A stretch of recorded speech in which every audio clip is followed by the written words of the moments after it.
I, Bob Joyce, am not, nor ever have been, any other person but me. A hot mic slip has reignited one of music's biggest mysteries. When Bob Joyce's wife accidentally called him Elvis, conspiracy theories exploded online. For years, people have pointed to the Arkansas pastor's striking resemblance to Elvis Presley, fueling claims that the king of rock and roll never truly died. But this private moment has taken the speculation to another level. Could Bob Joyce really be Elvis, living quietly in plain sight? Or is this simply another coincidence, keeping a decades-old mystery alive? The hot mic revelation. It started as an ordinary Sunday morning in a small church in Arkansas, where Pastor Bob Joyce was preparing for his weekly sermon. The sanctuary was filling up with congregants, and behind the scenes, the sound system was live, unknowingly capturing a private moment.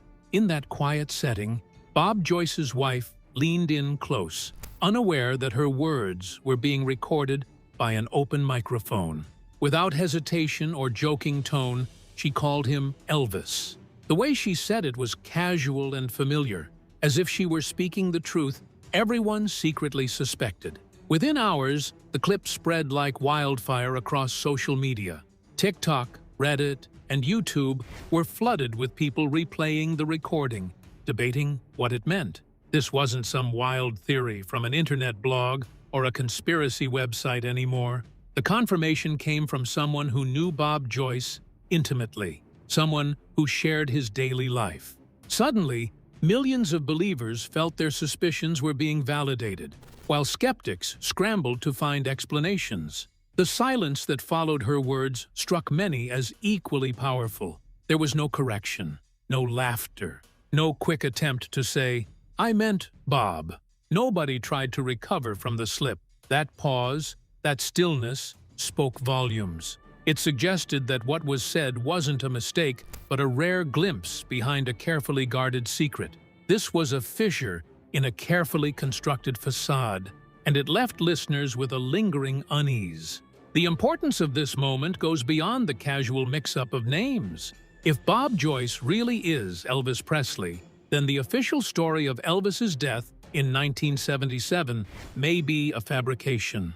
The grieving fans, the funeral service, the well-documented death, all would be part of an elaborate ruse. For decades, people dismissed these thoughts as fantasies, but now the line between rumor and reality seems thinner than ever. From the very start, the audio was simple yet devastating.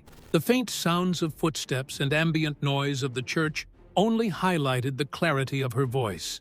She did not whisper or hesitate. She spoke plainly, directly. That moment opened a floodgate of questions. Was she releasing a truth she could no longer keep inside? Or was it just an innocent slip that spiraled beyond control?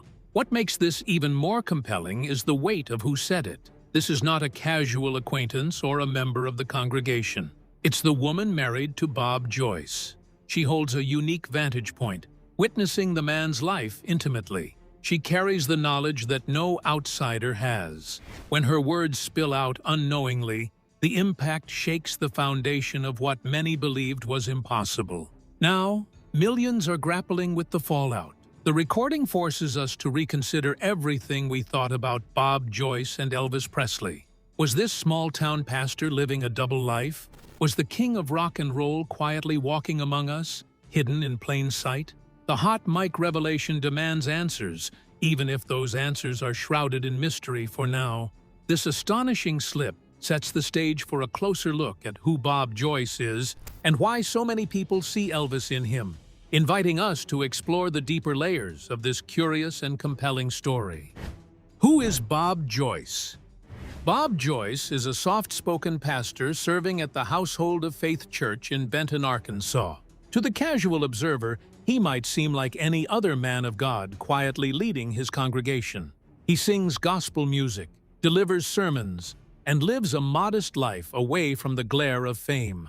But the moment you hear his voice or see his face, something else stirs, a reaction that is both immediate and unmistakable. People who meet or watch Bob Joyce sing keeps saying the same thing, like almost every time. That's Elvis. And it's not only a casual resemblance or one of those quick, fleeting look-alike moments. It's the really striking facial stuff, the piercing eyes, and that profile that just brings up the old Elvis Presley photographs in your head. Even his little mannerisms and the kind of soul in his voice kind of pulls you back to when the king was at his peak. For a lot of folks, the connection hits immediately and feels solid, undeniable. Now, here's where it gets more tangled in a good way. Bob Joyce's public life isn't showbiz at all. He's a pastor, so his whole public persona is faith, humility, and a steady, grounded way of living. Those are qualities Elvis valued too, especially in the later part of his life. Joyce pours himself into gospel music, which is the style Elvis seemed to love the most. He sings from a quieter church setting, far away from bright lights, far from the roaring crowds. That contrast between his humility in public and the uncanny resemblance is exactly why people can't stop talking. What really sets Bob Joyce apart, though, isn't just how he looks. It's the vocal similarity that lands hard.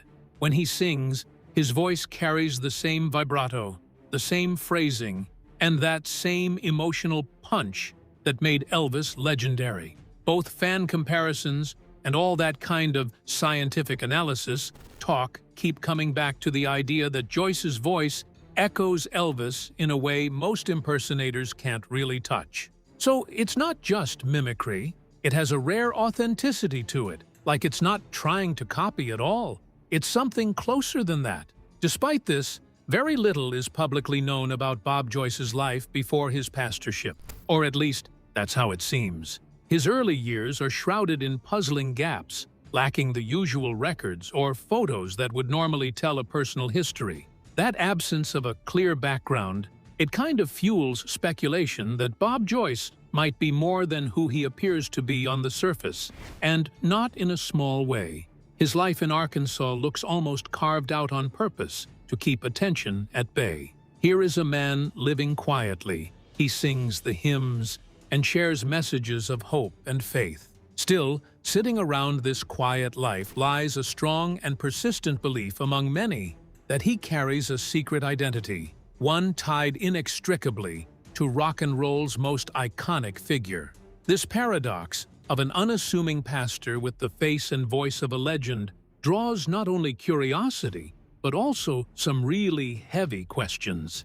Is Bob Joyce just a remarkable coincidence, or is there something deeper hidden beneath this ordinary exterior? The church pews, filled with believers, might unknowingly worship a man living under a veil few dare to lift. The story of Bob Joyce invites us to look beyond appearances and listen closely to his voice, his life, and what others have observed for decades. Vocal and facial evidence. One of the most compelling reasons people believe Bob Joyce might be Elvis Presley lies in the extraordinary vocal similarities between Joyce and the King of Rock and Roll. Detailed audio analyses have been conducted by professional engineers who compared recordings of Joyce singing gospel hymns with Elvis's original gospel tracks from the 1960s and 70s. The results are astonishing. Experts discovered that the vibrato patterns, the way notes are bent, and the transitions between vocal registers in Bob Joyce's singing closely match those of Elvis Presley. These are not surface-level resemblances or copycat stylings. They reflect decades of vocal development and muscle memory impossible to replicate precisely without being the original voice. Certain signature runs and phrasing appear identical down to the smallest detail. One specific example is a vocal run in Joyce's performance of How Great Thou Art that mirrors Elvis's rendition in 1977, recorded just months before his supposed death. Fans and voice coaches have pointed out that mimicking such nuances, not just the sound, but the emotional delivery and breath control, is almost impossible for impersonators. This consistency suggests a deeper connection. Facial recognition adds another layer to the argument. When photographs of Elvis Presley from the mid-70s are placed side by side with recent images of Bob Joyce, the bone structure alignment is striking. It's not just a vague family resemblance, but forensic-level similarity involving the shape of the nose, jawline, and the distance between the eyes. Adding to this eerie likeness is a scar above Bob Joyce's right eye that aligns perfectly with an identical scar Elvis had. Medical experts have noted that the chances of two unrelated individuals having both the exact facial structure and matching scar location are incredibly slim.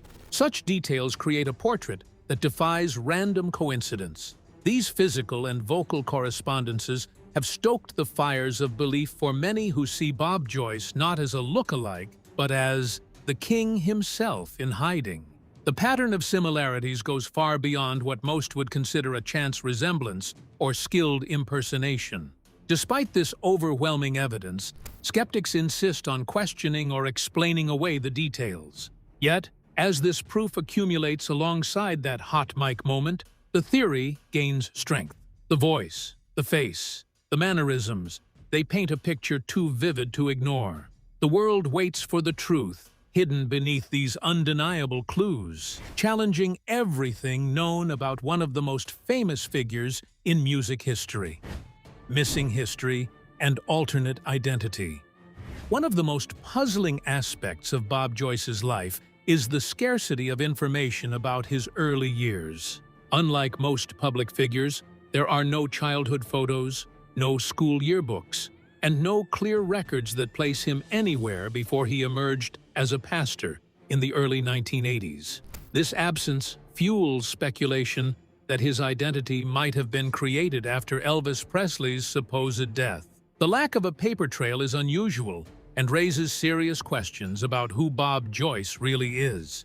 This mysterious gap in his history fits with a common theme in many disappearance theories, that of a carefully constructed new identity. If Elvis wanted to vanish, it would make sense to erase or obscure his past and start fresh under a different name. For decades, fans and researchers have noted how Bob Joyce's background seems to fade into obscurity before aligning with the timeline when Elvis was declared dead. The coincidence is too striking to ignore. The theory deepens when considering why Elvis would want to disappear in the first place. By the mid-1970s, the pressures of fame had become unbearable for him. He was constantly watched, not only by fans but by dangerous people who saw him as a target. Leaked and declassified FBI files reveal Elvis was under surveillance and had received credible threats against his life. His management, especially Colonel Tom Parker, tightly controlled every aspect of his career, making Elvis feel trapped and isolated. Elvis once confided to a close friend that he felt like a prisoner of his own fame, a man forced to perform the same shows night after night while losing the humanity that made him special. For someone who loved gospel music and valued personal connection, this loss of freedom would have been crushing. The idea that he faked his death to escape this life and sought peace as a humble pastor speaks to the deep personal turmoil behind the public persona. Bob Joyce's public appearances and pastoral role paint a picture of a man who found solace in faith and gospel music. This aligns closely with what is known about Elvis's true passions behind the scenes. Unlike the fame and spectacle of his rock and roll career, gospel was the heart of his musical soul. Many believe that this connection is no coincidence, but a deliberate continuation of the life Elvis always desired. The construction of a new identity would require significant resources and cooperation from people close to Elvis, or powerful enough to manage such a secret. This fuels further speculation about how deep the cover-up might run and who might have helped facilitate it. The theory suggests a larger web involving family, friends, and even government agencies to protect Elvis from his enemies and help him retire in peace. Though skeptics argue these claims lack concrete proof, the pattern of missing history coupled with the vocal and facial evidence continues to gather momentum. Each unanswered question adds weight to the idea that Bob Joyce is more than just a pastor. He's a man who swapped fame for anonymity in a carefully planned escape. The silence surrounding his past only stokes curiosity and lends credibility to those who believe in this hidden identity. Even as these shadows surround Bob Joyce's past, the reaction of those closest to Elvis adds emotional complexity to the unfolding story. Reactions from family and public. Over the years, the people who knew Elvis Presley best have reacted to the Bob Joyce theory with a mixture of silence, deflection, and guarded statements. Lisa Marie Presley, Elvis's daughter, stood at the emotional heart of this mystery before her passing in 2023. In interviews, she spoke about her father in ways that sometimes blurred present and past, making cryptic remarks about how things were not as they seemed during his final years. Her words left listeners wondering if she was hinting at a truth no one else dared to acknowledge openly. Lisa Marie's protectiveness over her father's legacy was well known. She vigorously controlled access to Graceland and fought legal battles to maintain her family's image. Yet behind this fierce guardianship was a visible sadness, described by those close to her as a burdening loneliness. Some believe that she carried the secret of her father's possible survival, forced to watch the world mourn while she held a painful private truth. The psychological toll of such knowledge, if true, would be immeasurable. Priscilla Presley, Elvis's ex-wife, has faced repeated questions about the Bob Joyce theory but has never outright denied it. Instead, she tends to deflect or offer vague comments about what people choose to believe.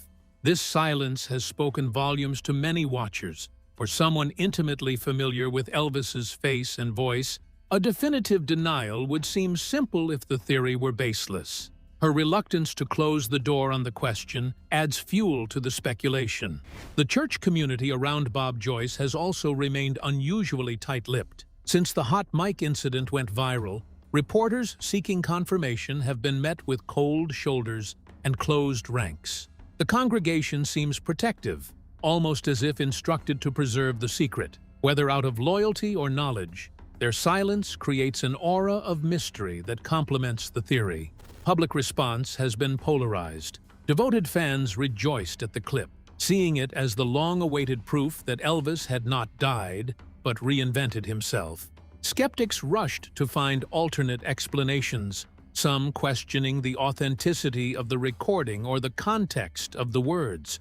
Yet no clear rebuttal has emerged to quell the buzz, and mainstream media can no longer ignore the story. With family dynamics and public silence intertwining, the mystery of Bob Joyce grows colder and hotter in turn, leaving us wondering how much longer the truth can stay hidden in plain sight. The price of freedom.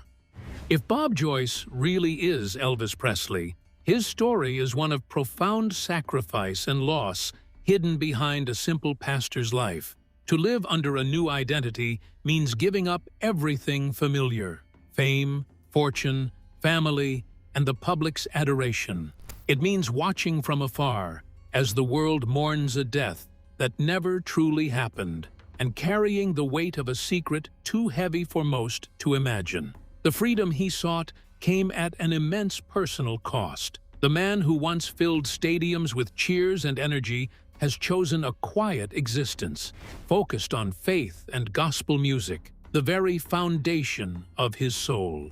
That choice speaks to a deep longing for peace and authenticity beyond the spotlight. But living anonymously means sacrificing the chance to openly embrace the life he built before and the loved ones he left behind in the public eye. This hidden life is especially tragic when considering Elvis's family, particularly his daughter, Lisa Marie.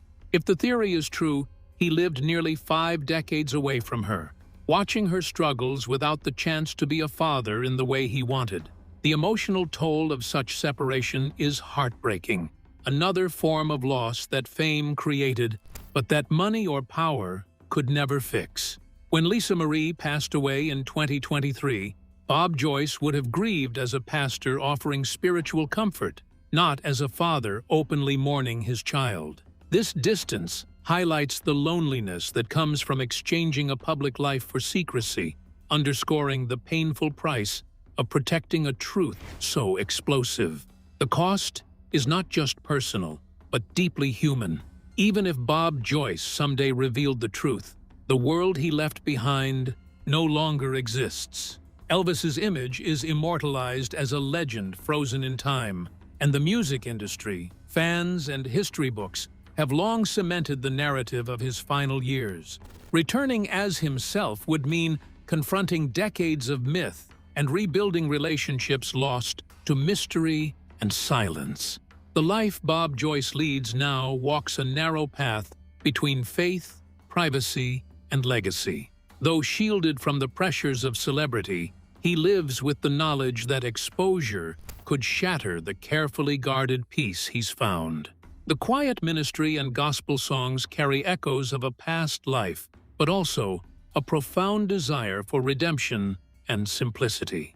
Bob Joyce's story, whether truth or mystery, reveals the heavy price that can come with fame and secrets.